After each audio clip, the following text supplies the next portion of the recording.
So the first time I sprayed on Zara Moonrise on the Horizon Intense, I actually kept sniffing myself for hours. Let's talk about what it smells like, if the performance is any good, if I think it's worth it, and my rating of it.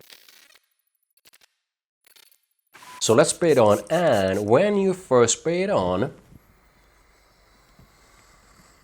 you're gonna get, at least I'm getting, a beautiful but soft dose of something fruity. I can't really tell exactly what it is, but you're getting something fruity for sure, together with a bit of freshness. The fruitiness in here definitely has a bit of sweetness to it, and I do feel that the fruit mix of Moonrise on the Horizon Intense leans towards something that you could say is a bit tropical. The more Moonrise on the Horizon Intense moves away from the opening and into the heart of it, the more I feel you can pick up on a soft but really nice floral side, and that fruit mix that I got in the opening simply feels even richer, fuller, rounder, and more exciting. And the whole thing starts to get smoothly woody. And even though the scent itself is getting richer and fuller, I still feel the whole thing is still incredibly well balanced and well made. I still feel that Moonrise on the Horizon Intense in the dry down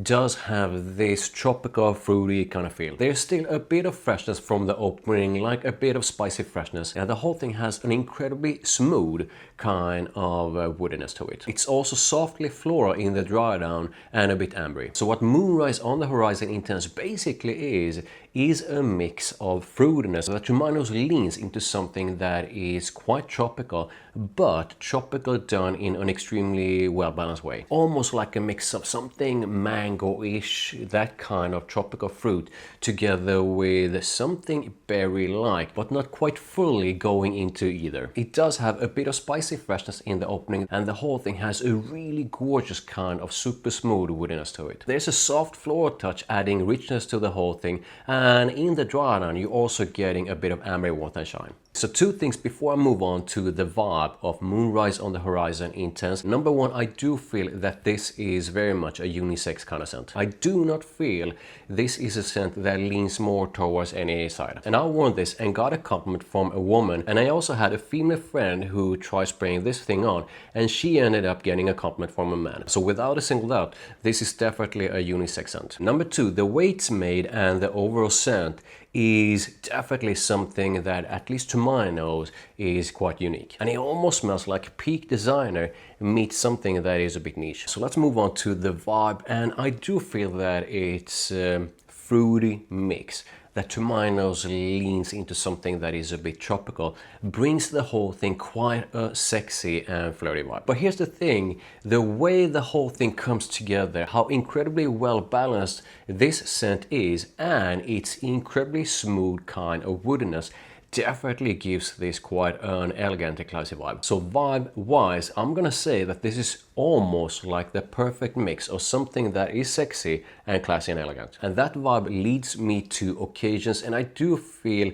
that this is a scent that you can wear to pretty much any occasion. However, come on, that gorgeous vibe is pretty much perfect when you're going out date nights, or like formal or special occasions when you're dressed to the nines. As for seasons, even though I don't consider Moonrise on the Horizon Intense to be a freshie, I do feel this is something you can wear throughout the year. And the reason for that is simple. Even though this has quite a bit of fruitiness to it, even though it's a bit sweet, I do feel that it's incredibly well blended, and I do not feel this is a scent that is too heavy, too deep, or too intense in any way. So let's talk about compliments and mass appeal. The second time I wore Moonrise on the Horizon Intense, I got a compliment, and then I got a compliment the day after that. And like I said before, I had a female friend wanting to spray this thing on, and she told me that she ended up getting a really nice compliment while being out and about with this thing on. It simply smells really good, and the combination of the scent itself and the uniqueness of it definitely makes this a head turner that gets compliments. So let's talk about performance, and this is when I was surprised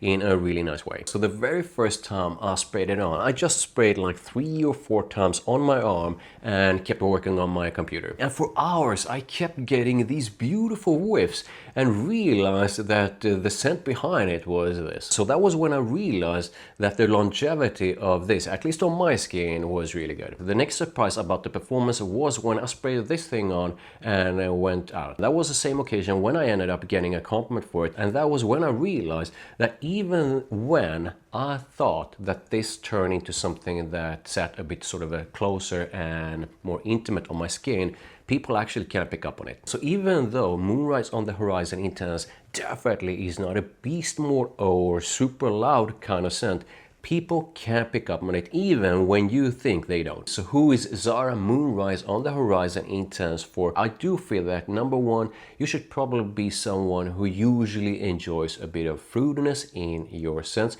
and definitely the kind of fruitiness that, at least to my nose, leans sort of a tropical. So I do feel that as long as you know that you enjoy a bit of fruitiness in your fragrances, you most likely enjoy this. But number two, you should most likely know that you enjoy a bit of spicy freshness in your fragrances, and you should definitely not be allergic to a bit of woodiness. And even though I'm actually getting quite good performance from this, if you're someone who usually only buys beast mode, super strong, super loud in your nose kind of fragrances, then this is probably not for you. So let's quickly talk about price, and I paid around 30 bucks or so for 100 ml of this. So yeah, this definitely falls into the category of more affordable scents. So what are my final thoughts on Zara Moonrise on the Horizon Intense, and how am I going to rate it from 1 to 10? So from that moment when I first sprayed it on and kept getting those beautiful whiffs, I knew that I really enjoyed it. Moonrise on the Horizon Intense does fruitiness like a fruit mix gone tropical, somewhat tropical,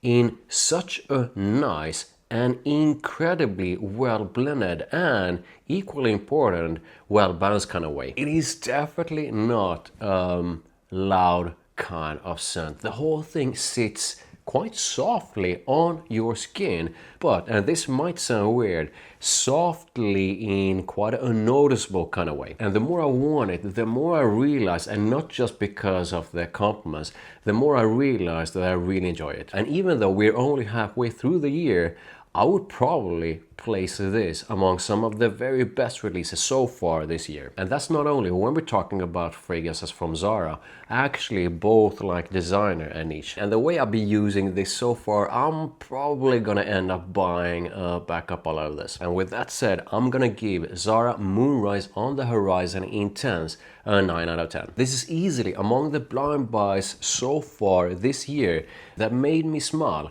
the most. So this is when I want to hear your thoughts on Zara Moonrise on the Horizon Intense. Do you think it's a banger? Do you think it's mid, or do you dislike it? Let me know in the comments. Please drop a like and subscribe for more. Thank you, I really do appreciate it, and make sure to check out my other reviews over there.